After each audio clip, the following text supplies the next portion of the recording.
Hello everyone, আমি তমালিকা রয় বলছি। আশা করি আপনারা সবাই ভালো আছেন, আমিও ভালো আছি। এটা ছিল কক্সবাজারের অষ্টম দিনের ব্লগ। এটা ছিল আমাদের কক্সবাজারের শেষ দিন, শেষ ঘোরাঘুরি বলতে পারেন। সেদিন চলে যাচ্ছিলাম প্রকল্পর দিকে। তো কক্সবাজারে দীর্ঘ 8 দিন ছিলাম, তো এটাই ছিল আমাদের শেষ ঘোরাঘুরি।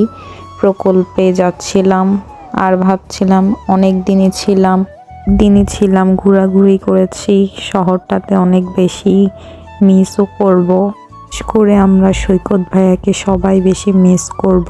ভাইয়া আসলে অনেক বেশি ভালো মানুষ, অনেক ভালো মানুষ উনি। ওনার মতো মানুষ যদি না থাকতো হয়তো বা আমরা দীর্ঘ 8 দিন কক্সবাজারে থাকতে পারতাম না। ওনার জন্যই আমরা আসলে থাকতে পেরেছি। কক্সবাজারের মানুষজন আসলে এক কথায় ভালো মানুষ না, তো ওনার মতো একজন ভালো মানুষকে পেয়ে আমরা অনেক বেশি লাকি। মানে ওনার জন্যই আমরা এতদিন থাকতে পেরেছি, না হলে একা একা হলে কোনো দিনই এভাবে এতদিন থাকতে পারতাম না ওখানে। বাসায় এসেও সবাইকে বলছিলাম যে ভাইয়াকে পেয়েছিলাম বলেই আমরা এতদিন থাকতে পেরেছি, না হলে একা একা হলে কোনো দিনই থাকতে পারতাম না। ভাইয়া আমাদেরকে অনেক বেশি হেল্প করেছে, তো সব জায়গায় ঘুরিয়েছে, অনেক সময় দিয়েছে। তারপরে এই যে আমরা কিন্তু কথা বলতে বলতে সবাই চলে এসেছিলাম প্রকল্পের দিকে। তো প্রকল্পে অনেক বেশি মানুষজন ছিল না, অল্প কিছু মানুষজন ছিল। এটা ছিল একটা নদীর পার, মানে নদীর পার জায়গা থাকে যে ওরকমই ছিল। এটা নাকি এখনও ঠিকমতো ওপেনিং হয় নাই, মানে জায়গাটা সামনের দিকে কাজ চলতেছিল, সেই জন্য সবাই আসতে পারে না। তো আমরা এসেছিলাম, তো সবাই আসেও না নাকি, মানে ওপেনিং হলে বা জায়গাটার নাম হলে তখন সবাই হয়তো বা আসবে। তো জায়গাটা কিন্তু অনেক বেশি সুন্দর ছিল। এখানে কিন্তু ছবি তুললে, ভিডিও করলে অনেক বেশি সুন্দর হবে। যারা যারা কক্সবাজার যাবেন অবশ্যই এই জায়গাটাতে ঘুরে আসার চেষ্টা করবেন। আমি আসলে এখানে ছবি তুলে ভিডিও করে অনেক বেশি শান্তি পেয়েছি। তারপরে এই যে একটা কথা বলি, এখানে ছিল নৌকা, মানে নৌকা চাইলে আপনারা চড়তে পারবেন, কিন্তু আমি কখনো এই নৌকায় উঠি নাই।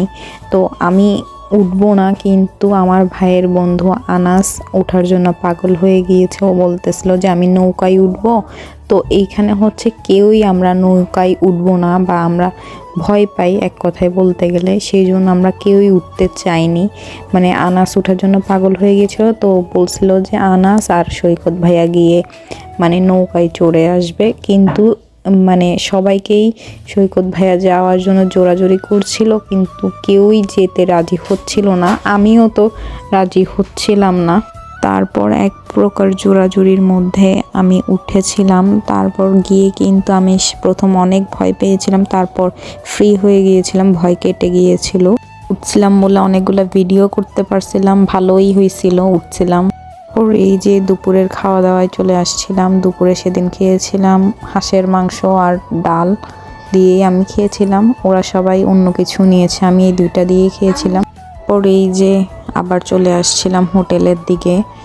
তো হোটেলে এসে আবার রেস্ট করেছিলাম, আবার সন্ধ্যার দিকে বের হয়েছিলাম হোটেল থেকে। তারপর হোটেল থেকে নেমে প্রথমে নাস্তা করে নিয়েছিলাম। নাস্তা করা শেষ হলে ভাইয়ার গাড়িতে করে আবারও আশেপাশে ঘুরছিলাম। সেই দিন অনেকক্ষণই ঘুরেছিলাম। তারপর লাস্টবারের মতো চলে গিয়েছিলাম রাজাবাবুর দোকানে। এখানে প্রতিদিনই চা খাওয়া হয়েছিল। সেই দিন লাস্টবারের মতো যেহেতু গিয়েছিলাম, আমি আবার ভিডিও করে নিয়েছিলাম। এর মতো ভিডিওটাই পর্যন্ত। ভালো লাগলে ভিডিওটি লাইক, কমেন্ট, শেয়ার, সাবস্ক্রাইব করবেন। আমার একটা ইউটিউব চ্যানেল আছে যার নাম হচ্ছে তমালিকা রয়। ইউটিউবটা একটুখানি সাবস্ক্রাইব করে দিয়ে আসবেন। Thanks for watching this video.